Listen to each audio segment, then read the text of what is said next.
Hello दोस्तों, मैं आपका दोस्त राम विलास अपने चैनल मैथ बाय आर विलास पर स्वागत करता हूं। दोस्तों, हम लोग पढ़े हैं नवोदय संभावित सवाल, जिन सवालों के आने की संभावना ज़्यादा है पेपर में, उन सवालों पर हम लोग चर्चा कर रहे हैं। देखिए, आज पार्ट नंबर 8 है। सवाल देखिए भाई, नंबर 1, एक आयताकार प्लॉट की लंबाई इसकी चौड़ाई की 4 गुना है। क्या इतनी बात समझ में भैया? एक आयताकार प्लॉट है आपके पास, चलो जब समझो। एक मान लो ये आयताकार प्लॉट है, एक आयताकार प्लॉट, ठीक भैया। एक आयताकार प्लॉट की लंबाई, ये है ना लंबाई, इसकी चौड़ाई की 4 गुना, यानी चौड़ाई कितना है भैया? 4 गुना। अगर मान लो भैया चौड़ाई आपकी यक्स है तो लंबाई कितनी? इसकी 4 गुना, यानी 4 गुणे यक्स। यानी भाई यक्स अगर ये है तो 4 यक्स। इतनी बात समझ में भैया? बहुत आसान। देखो ना, एक आयताकार प्लॉट की लंबाई, जो लंबाई है चौड़ाई की 4 गुना, हमारा चौड़ाई जितना भी है उसका 4 गुना। एक मोटी बात, यदि चौड़ाई मान लो 5 होता तो 5 का 4 गुना उसकी लंबाई होती, 5 चौक 20। समझ रहे हैं भैया? इसी प्रकार अगर ये यक्स कितना हो जाएगी? 4। ठीक, अच्छा। फिर क्या कह रहा है? 8 मीटर भुजा वाले एक वर्गाकार तरणताल, मैं समझ कि तालाब, 8 मीटर भुजा वाले एक वर्गाकार तरणताल इस प्लॉट का 1/4 भाग घेरता है। मतलब इस प्लॉट का 1/4 भाग घेर रहा है एक वर्गाकार तालाब, समझ लो। तो इसमें कहीं बना लो एक वर्गाकार, मान लो ये है, ये मान लो भाई एक वर्गाकार तालाब है, इसका 1/4 भाग ये जो है घेर रहा, ये वर्गाकार तालाब। ठीक भैया, कितना घेर? इसका 1/4 भाग घेरता है। ठीक है, और वर्ग की भुजा कितनी भैया? 8 मीटर। तो अब इतना तो आप समझ भैया, बताइए ये जगह घेर रहा है ना। अब आप लोग इतना जानते हैं, क्षेत्र परिमाप में पढ़े होंगे, कोई भी आकृति जितना जगह घेरती है उसका क्षेत्रफल होता है। यानी भाई इस पूरे आकृति का 1/4 भाग इसका क्षेत्रफल है कि नहीं है? तो क्या आप इस वर्ग का क्षेत्रफल निकाल सकते हैं? बिल्कुल। वह पहले वर्ग का क्षेत्रफल निकालो, तो वर्ग का क्षेत्रफल बराबर, वर्ग का क्षेत्रफल बराबर भुजा का स्क्वायर, वर्ग का क्षेत्रफल बराबर भुजा की, अब समझ भुजा वर्ग कितनी? 8 भैया, तो 8 का स्क्वायर, 8 है 14। इतनी बात तो समझ में आ गई होगी। ऐसे भी समझ में आ कि देखो इधर बताया ना 8 मीटर भुजा वाले वर्गाकार, तो वर्ग का क्षेत्रफल तो ऐसे भी निकाल लेते। अब समझना ये है भाई, ये इसमें क्या कह रहा है कि 1/4 भाग घेरता है, यानी पूरे वाले क्षेत्रफल का 1/4 क्षेत्रफल ये है ना। अगर पूरा निकालना है तो लिख लो भाई कि 1/4 बराबर है 64। ठीक, इधर बाटे मुझे जाएगा गुणे में, तो 1 बराबर 4 चौक 16, 6 हासिल है, या 4 24 25, 256। 256 आया भैया। 1/4 भाग का क्षेत्रफल, तो अब एक का मतलब पूरे का ना, यानी पूरे इस आयताकार जो है प्लॉट ना आपका, ये आयताकार प्लॉट का क्षेत्रफल कितना है भैया? 256। अच्छा, तो अगर हम आज पूरे भाग के आयताकार मतलब जो भी प्लॉट है आपका, इसका क्षेत्रफल बताइए, क्या नहीं निकाल सकते हैं? आयताकार प्लॉट का क्षेत्रफल लंबाई गुणे चौड़ाई, यानी कि बन जाएगा भाई 4 यक्स गुणे यक्स, और बराबर कितने का? 256, है ना भैया? अब ध्यान देखो, 4 गुणे उधर जाएगा, भागे में यक्स गुणे यक्स स्क्वायर। अब 4 से काटो, 4 छंग 24, 4 चौक 16, तो यक्स स्क्वायर बराबर 64। तो यक्स बराबर भैया आप सब लोग जानते हैं, इधर का स्क्वायर इधर जाके अंडर रूट बनता है, यानी अंडर रूट 64। ये किसका वर्ग है भैया? 8 का। तो यक्स वर्ग कितना आएगा भैया आपका? 8। तो ध्यान देखो भैया, क्या पूछा? प्लॉट की लंबाई। तो भाई देखो, चौड़ाई आप कितना माने हो? यक्स, तो यक्स का मान कितना? 8, और लंबाई कितनी? 4 गुणे 8 चौक 32। तो आपका आंसर कितना आ जाएगा? 32। मैं उम्मीद करता हूं दोस्तों आपको पूरा वीडियो समझ में आया होगा। देखिए भाई, सवाल नंबर 2, रमेश अपनी मासिक वेतन का 5/6वां भाग खर्च कर लेता है। रमेश भैया जो है, जितना एक महीने में कमाते हैं, मासिक वेतन महीने में कमाई, एक महीने में जितना कमाते हैं, जितना भी कमाते हैं, उसका 5/6वां भाग खर्च कर लेते हैं। तो भाई इतना तो आप लोग जरूर जानते हैं, यदि 5/6 भाग खर्च हो गए तो कितना बचा, क्या बता सकते हैं? बिल्कुल बता सकते भैया। हम कह रहे हैं नीचे वालों को मान लो पूरी उसकी कमाई कितना है? 6 रुपए, और 6 रुपए में 5 रुपया खर्चा कर दिया भैया, तो बचा कितना? यानी बचत है उनकी मासिक 1/6। ये क्या है भैया? मासिक बचत। क्या है ये? मासिक बचत, मतलब एक महीने में 1/6वां भाग बचाते हैं। अब उसी को बोला है कि यदि वह मासिक 624 रुपए बचाता, तुम्हारे अकॉर्डिंग कितना भाई? पूरे पेमेंट 1/6वां भाग, इधर 624, यानी 1/6 बराबर है भैया 624 के।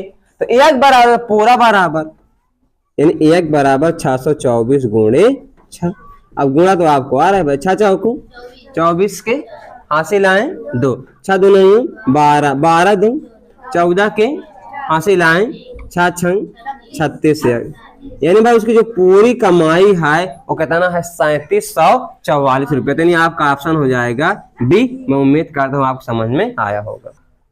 देखिए भैया सवाल नंबर 3, किसी ट्रेन की गति, गति मतलब चाल, किसी ट्रेन की चाल कितनी भाई लिख लो, चाल बराबर 60 किलोमीटर प्रति घंटा है ना। अच्छा तो 5 सेकंड में समय दिया, समय कितना भैया 5 सेकंड, 5 सेकंड में कितनी दूरी तय करेगा, यानी कि आपसे पूछ क्या रहा है भैया दूरी ना भैया। अच्छा आप दूरी तुरंत निकाल लेते, लेकिन बात ये भैया ध्यान देखो, चाल कुछ होता नहीं है, चाल दूरी और समय का अनुपात हुआ था। क्या भैया दूरी और समय का अनुपात। तो दूरी इधर देखो किलोमीटर में और समय घंटे में, और इधर वाली समय किस में है, तो गलत बात है।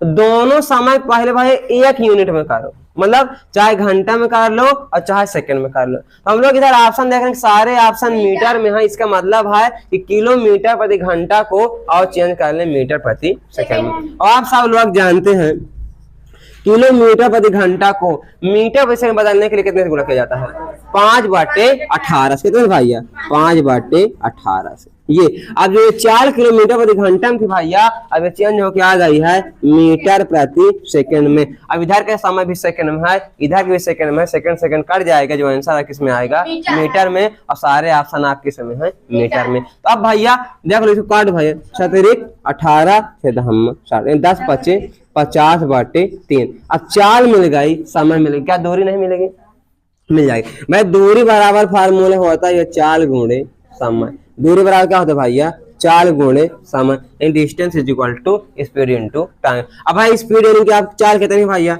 50/3 और गुणे समय, समय कितना भैया आपका 5 यानी 5 5 25 250/3 मीटर। क्या भैया 250/3 मीटर, यानी ऑप्शन नंबर सी। उम्मीद करता हूँ आपको सवाल समझ में आया होगा। देखिए भैया सवाल नंबर 4, दी गई आकृति में छायांकित भाग का क्षेत्रफल ज्ञात कीजिए। मतलब ये जो भाग छायांकित है ना, ये इसका क्षेत्रफल चाहिए। तो ध्यान देखो भैया, ये वाली साइड कितनी है भैया 12, इधर वाली कितनी है 12, ये कितनी भाई 12, इधर वाली कितनी है 12। मतलब एक बात समझ गई भाई, 4 भुजाओं से घिरी आकृति, चारों भुजाएं बराबर, मतलब की वर्ग। और वर्ग का क्षेत्रफल क्या होता है भैया, भुजा का स्क्वायर, भुजा है भाई 12, तो 12 का स्क्वायर 12 बराबर 144 हमारा आंसर आ गया डी, जो कि क्या है भैया गलत।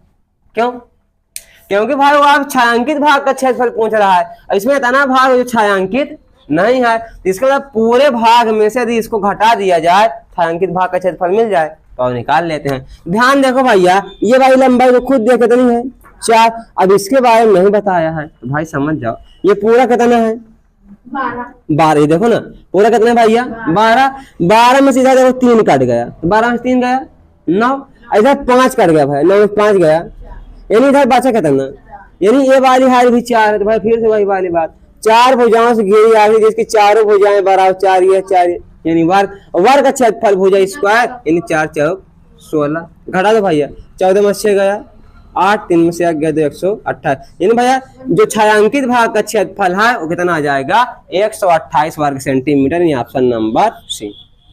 देखिए भैया सवाल नंबर 5वां, किसी घन के एक सतह का क्षेत्रफल 256 वर्ग सेंटीमीटर है, तो घन के विकर्ण की लंबाई ज्ञात कीजिए। तो भाई आप इस सवाल तभी लगा सकते हैं जब आप घन के बारे में सही जानकारी है तब, मतलब आप सब ये पता होना चाहिए भैया घन किसे कहते हैं। हम उम्मीद करते हैं आप सभी लोगों को पता है घन किसे कहते हैं। एक ऐसा वर्गाकार बॉक्स या डिब्बा जिसकी लंबाई, चौड़ाई, ऊंचाई तीनों बराबर हो, घन। क्या भैया, एक ऐसा वर्गाकार, कैसा भैया वर्गाकार, यानी कि आसान भाषा में कहें भैया तो जो घन बनता है ना वर्ग से मिल के बनता है। क्या वर्ग से, और एक दो वर्ग नहीं, आपको घन का क्षेत्रफल पता होगा जरूर। घन का क्षेत्रफल होता है भैया 6 गुणे भुजा स्क्वायर। क्या होता है? 6 गुणे भुजा स्क्वायर। आप ये सब लोग जानते हैं वर्ग का क्षेत्रफल क्या होता है, भुजा स्क्वायर ना। इसका मतलब 6 वर्ग मिलते हैं, कितने? 6 वर्ग मिलते हैं, तब जाके घन का क्षेत्रफल निकलता है। और यही बात समझना था। देखो इसमें दिया है ना, किसी घन के एक सतह का क्षेत्रफल, मतलब एक सतह मतलब एक वर्ग का क्षेत्रफल दिया है। और वर्ग का क्षेत्रफल नहीं जानते हो? भुजा का स्क्वायर। यानी यहां से भुजा निकालने के लिए आप करना पड़ेगा भैया भुजा का स्क्वायर। और दिया कितना है ये? 256। अब इधर स्क्वायर इधर जाएगा अंडर रूट, तो भुजा बन जाएगा अंडर रूट 256। 256 किसका वर्ग है? 16 का। तो अब आप घन का क्या मिल गया भैया? भुजा मिल गई है। घन की भुजा मिल गई तो घन का विकर्ण सभी लोग निकालेंगे। घन का विकर्ण बराबर क्या होता है भैया? अंडर रूट 3 गुणे भुजा। यही तो होता है भैया। तो अंडर रूट 3 गुणे भुजा कितनी आई है? 16। अब कितना आ जाएगा आंसर? 16 under root 3। तो आपका आंसर हो जाएगा 16 अंडर रूट 3। दोस्तों मैं उम्मीद करता हूं आपको पूरा वीडियो समझ में आया होगा। यदि आपको पूरा वीडियो समझ में आया है और इस वीडियो से आपको थोड़ा भी मदद मिलती है, दोस्तों चैनल को सब्सक्राइब करें और कम से कम 1 लोगों तक शेयर करें, ताकि हम ज़्यादा से ज़्यादा लोगों तक पहुंच पाएं और ज़्यादा से ज़्यादा लोगों को नवोदय तक भेज सकें। पूरा वीडियो देखने के लिए आपको बहुत बहुत धन्यवाद।